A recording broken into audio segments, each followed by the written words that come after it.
the layer you're talking about, that security form of hostility and potential of violence, is the one we all take for granted, but that we need to actually steward and maintain, or it will get worse, right? Is that a way to That's put it? right. I love that framing.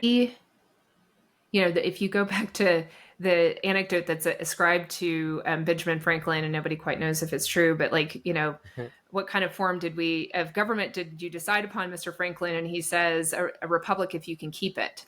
Mm. Self-governing, we're only 250 years in, as of 2 years from now, right?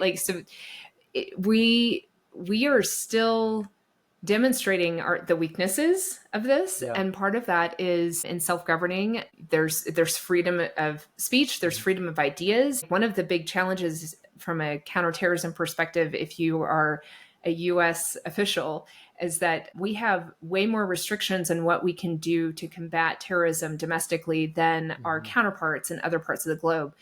Germany is a great example. In Germany, it is illegal to fly a Nazi flag or promote Nazi ideas.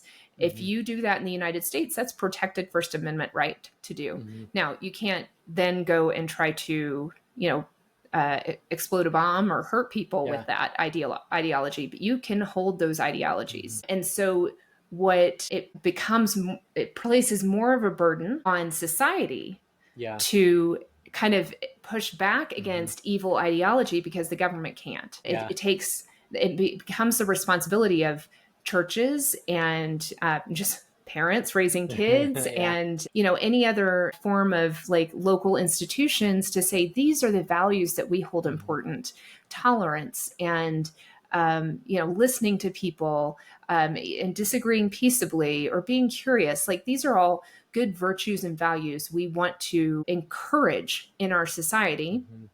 And as more people are isolating themselves, as they're stepping out of the public square, partly because we're busy, but also partly because man, the public square is really messy right now and it is not pleasant to be in. And if I say something, I get my head bit off because I framed it the wrong way.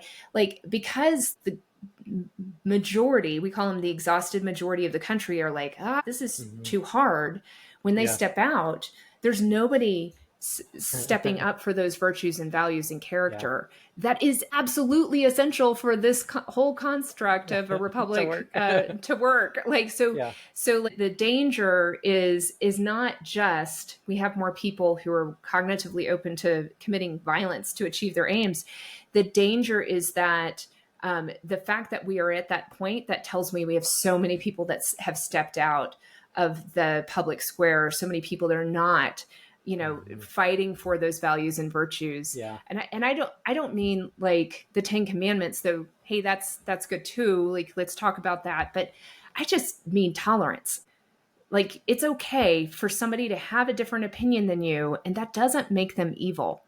I had a conversation with somebody this week who was younger, just out of school, and expressing how hard it was in the context of what's been happening with Israel and Gaza to have had a relationship with an organization that would, by veins in the far left, or not really just the left, but the academic left, would be perceived as unacceptable. And he was not quite sure how to even share that he had built a relationship with people in that organization, and they were good people who had interesting ideas, and he didn't fully disagree with them, but he was like, but they're not evil. You're like, right.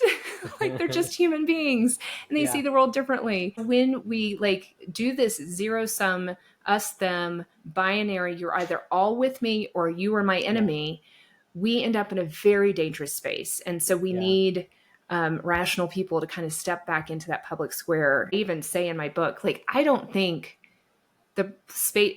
we're in this place because people consciously were like, well, I'm just going to let the extremists take over. I just think that good people have a really hard time understanding that there is actual evil out there, and that our indifference actually empowers the evil. And so part of the reason I wrote the book was to educate, no, we do have a problem, and we can't ignore the problem anymore, because our kids are dying.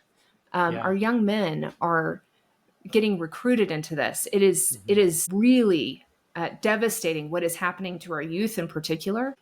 We need to wake up to this disease that's taken over and step back into that public square and start reestablishing healthy norms, because they're kind of like guardrails that prevent the extremism from coming into the mainstream.